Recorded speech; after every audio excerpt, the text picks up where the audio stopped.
So I finally caught up with a vast majority of notable films from 2021, and despite it still being a tough year where a lot of films got moved over or missed their mark, it was still an improvement over 2020 when it came to the quality of films and how many big releases we got in the cinema. While I didn't quite feel like there was a perfect 10 out of 10 masterpiece this year, some films came really close, and I must say that the average quality of films was actually very high.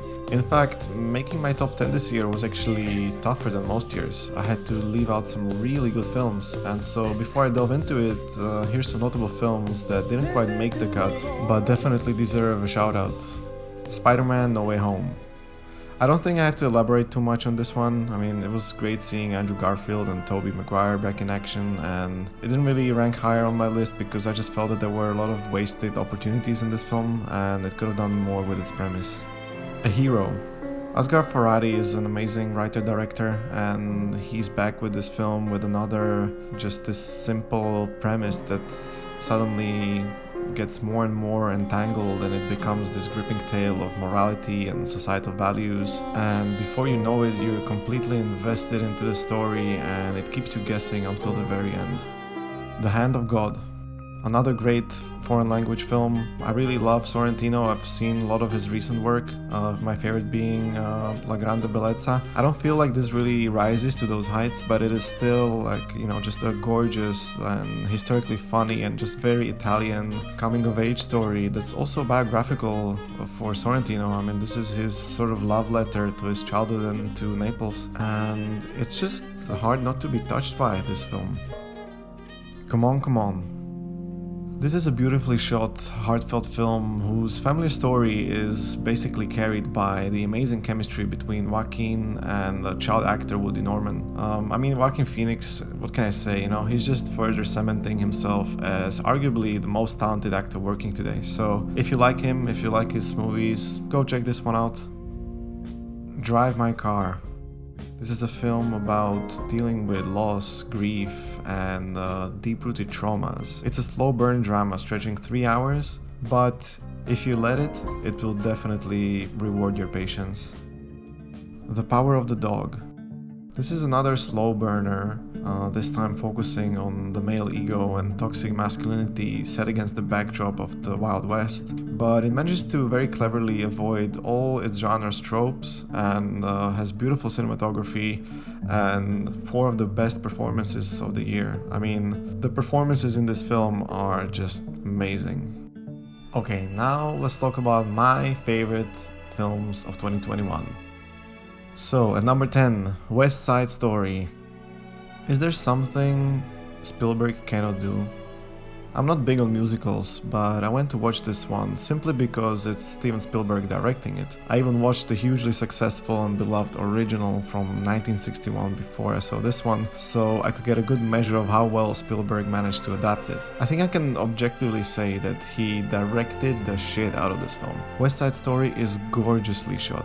It looks like a film from the 60s, but still somehow manages to feel modern and exciting and dynamic. But unfortunately, I feel like it still does have a few head-scratching moments in it that I just don't love. But overall, this is a beautiful film that deserves to be seen on the big screen. Musical lovers will surely enjoy it, and I think it could really be a black horse in the Oscars this year, especially in the technical categories.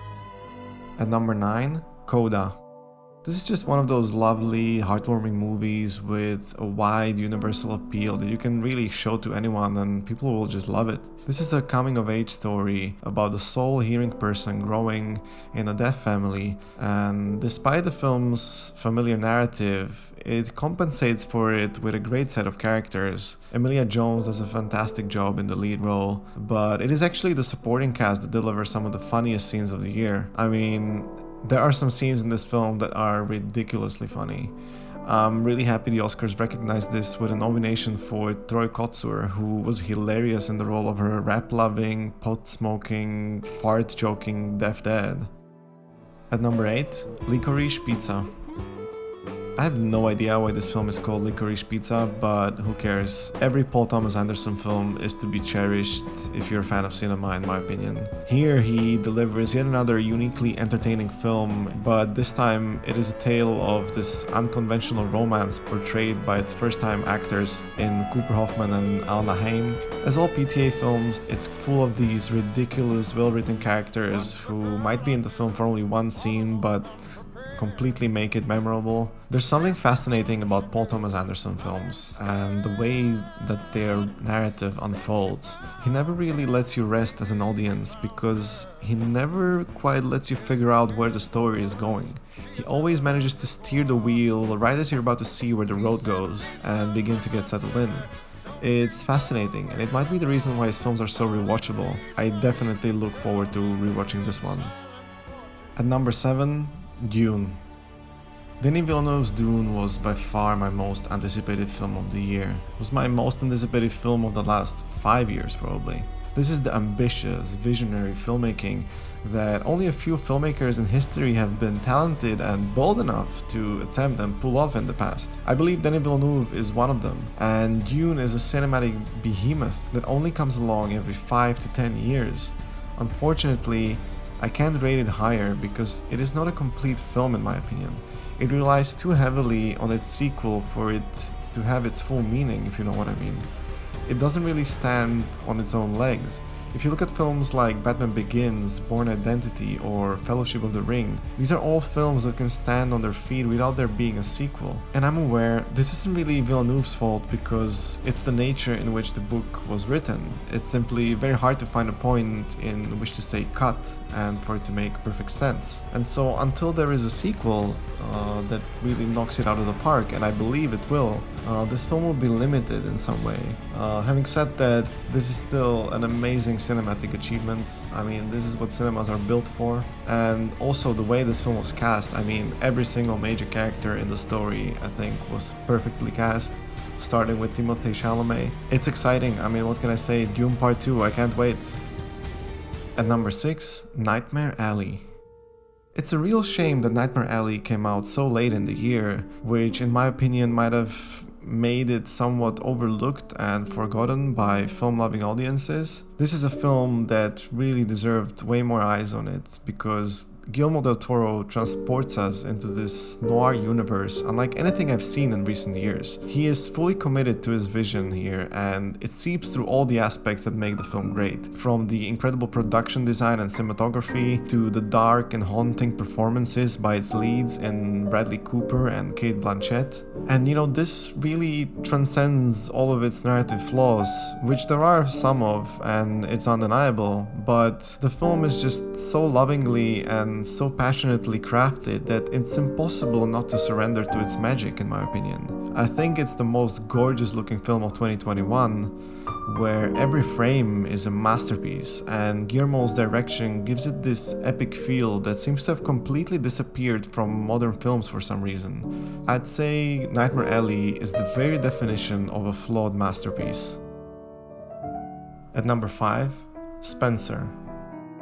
With Jackie, Pablo Larraín proved he could pull off a thoughtful and complex character study of a famous woman who is at the mercy of political forces and interests beyond her control, and here he manages to elevate his game to another level. Along with cinematographer Claire Mathan and composer Johnny Greenwood, they create a haunting portrait of a woman trapped in a world of conformity and tradition. The visual range of this film manages to go from poetic and dreamy all the way to unnerving and horror-esque, with some scenes strikingly resembling The Shining. The central component that makes this film work though is undeniably Kristen Stewart's performance. She embodies Diana with all her complexities and vulnerabilities, and although some people have complained about her accent, it's her physicality that really makes her performance special. She manages to channel anxiety and loneliness without it ever feeling forced or overbearing. She also manages to contrast this with these short and sweet moments of genuine happiness that are even more heartbreaking for us as the audience, because we're aware of the tragedy the future holds for Diana. And Pablo Larraín is just, he's aware of this as well, and he squeezes at just the perfect times to deliver this unique emotional experience.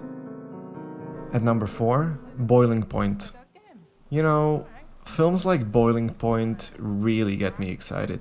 Gripping from beginning to end, this film utilizes its one-shot approach to great effect, and it's also a real one take, unlike some films like 1917 that had some cuts in them. This is an actual rehearsed one take that completely enhances the intensity of this fantastic script and delivers what might be the most nail-biting experience of 2021.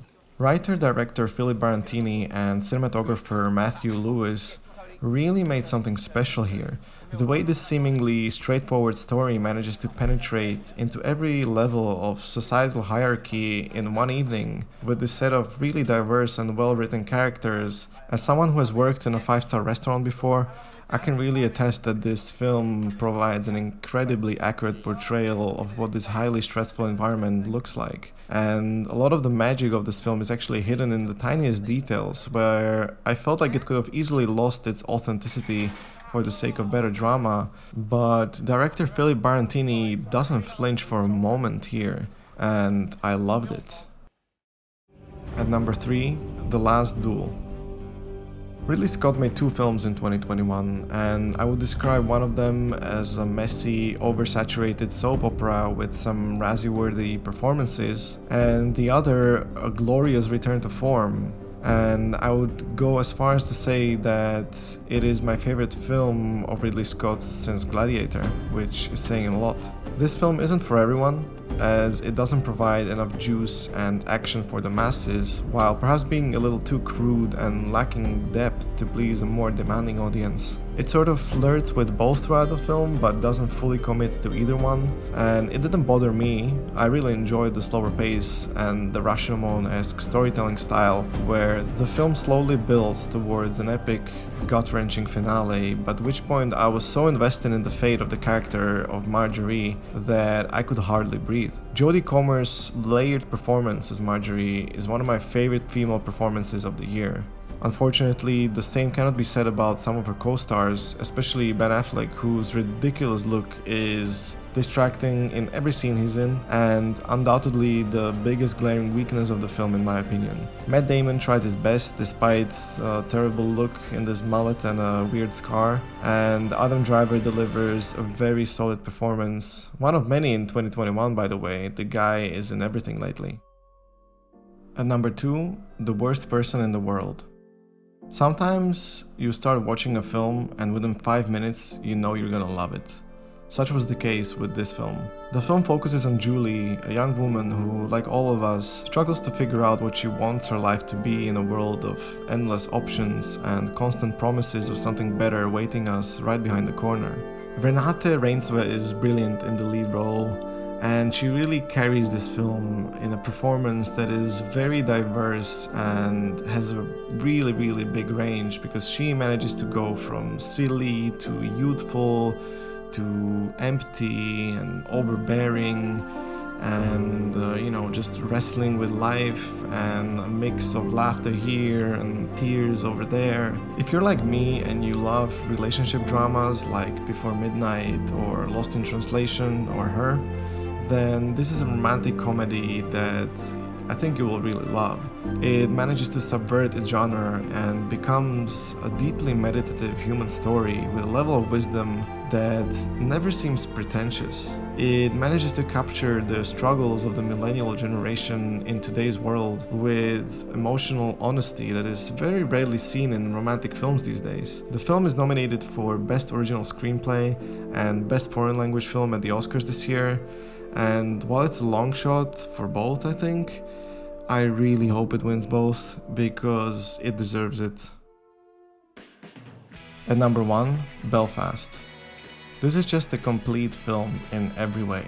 You can tell it's a deeply personal story that writer-director Kenneth Branagh has been developing for probably his entire life, I think. I would call this his legacy project, in the way that I would say Schindler's List was Spielberg's legacy project, or Roma was Cuarón's. Comparisons to Roma are actually very relevant here. Both films are shot in black and white, both films are about these hugely successful directors returning to their roots and in some form portraying portraying the place they grew up in a very romanticized way. I think Roma was more of a display of Cuarón's cinematic prowess, while Belfast is more of a heartfelt tribute to Branagh's beloved Belfast and its people. The story is semi-biographical, a coming-of-age story of a film-loving boy growing up in a conflict-ridden Belfast, surrounded by family and friends. The film is just radiating warmth, as if he was recollecting all of his beautiful memories from his childhood. Scenes featuring Judi Dench and Ciarán Hinds are absolute gold. And when you add Van Morrison sax to the mix, the film just feels like Branagh is taking you on a tour through his family album, and he knows exactly when to push the sentimentality button. This film made me more emotional than any other film this year. I had to hold back tears multiple times, and it has countless scenes that I just love to revisit from time to time. The highlight being a musical number by Jamie Dornan, which I won't spoil, but just go see it. This is a wonderful film made by an experienced director who knows exactly what he's doing.